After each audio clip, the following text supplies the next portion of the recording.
Now I want to get you more familiar with your edit window. So here we are on edit window, and here at the top we have a lot of different controls.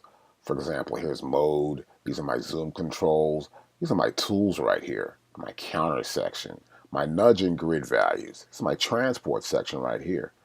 Let's go over here to the top on the right hand side, there's a little button right here. And here you can see all these controls are showing, right? Because they're all button selected. So if I want to, like, let's say I don't want to see zoom, I'll click right here, and obviously the zoom is gone. With the zoom gone, I can go back here and pull it back in. I can get a minimal view, go right here and see just the basics of what I want to see on the top of my edit window. Let's go back to all, and we see everything. Now right below my controls right here, we have our main window, and this is our grid right here. So here, for example, I've got a samples. You remember from the last video, I brought this sample in, right? This region, audio region. So as I move my cursor here, my tool is set for cursor, I can click and drag along this region right there. And you'll notice here in my counter, now it says that's the second bar. Let's play. And stop. See that? Second bar.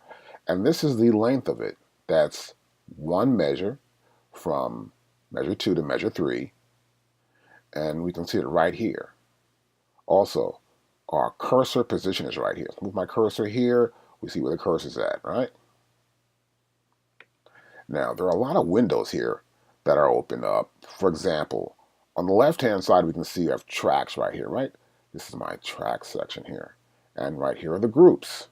I can close these with this little button right here. Just click there, and it's closed. I can open it back up again from right there. I can also go here on the right side, and I can click right here and pull down my universal view from right there. See that? And I can pull it back up. I can also come here and close this window out right there. And that is my clips. All my audio clips will appear here. If I click on one clip, you notice this clip is in stereo. See that there? And if I go right here, we see left and right of that clip. I can close it back up right there. And I can also see my MIDI window. If I go right here again, you'll notice that we have the track list, which is we're seeing right now. And then we'll go here, we're going to go to clip. I'll select clip, and now that's closed. But I also have the edit, the MIDI editor right there. See that? I can pull it up. I can also put my cursor and pull it up and size out that window and how large I want it to be or how small I want it to be right there in this section. And if I want to just get rid of it, I can go to this button right here, this little arrow, click there, and it's no longer in view. I can also move any one of these sections to the top of my edit window. I can just control, click and grab, and move this section right over there. You do the same thing on your PC by pressing control. On my Mac, it's just command, click and grab. I can move any one of my sections, move this whole grid around and get an idea which will give me an easier way to work if I think it's going to work that way. If I move it right back here, I can move that there as well. And if I press play, you notice here we have our output meter right there, right? Let me go back to the mix window and I have to pull my master down a little bit. And back to the edit window and play. See it? I can change the output. This is the output meter path, output 1 through 8. We're seeing just 1 and 2 currently. Now below here we have our rulers. And so here on the rulers you can see I have bars and beat. I have minutes and seconds. We have the tempo, right? Let me just close the tempo up here. And now you see all 3 of them. And we have markers right there too. I can also add. I can go right here and I can add to this section a new marker. Let's cancel that out.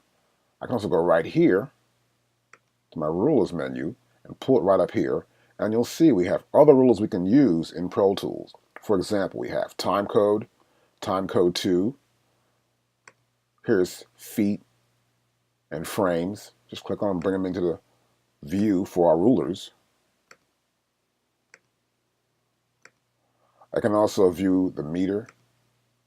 If I have keyboards and I have some chords, I can see the key of the song, and I can also see the chords. If I want to put chords in here, I can put chords in this view. And this is really cool. You can see everything that's in the view here. You can see the time code, the minutes, everything. And I can also go right back here. Of course, we can select all and see them all. And main ruler only. And the main ruler only comes up. It's just going to be beats and bars currently.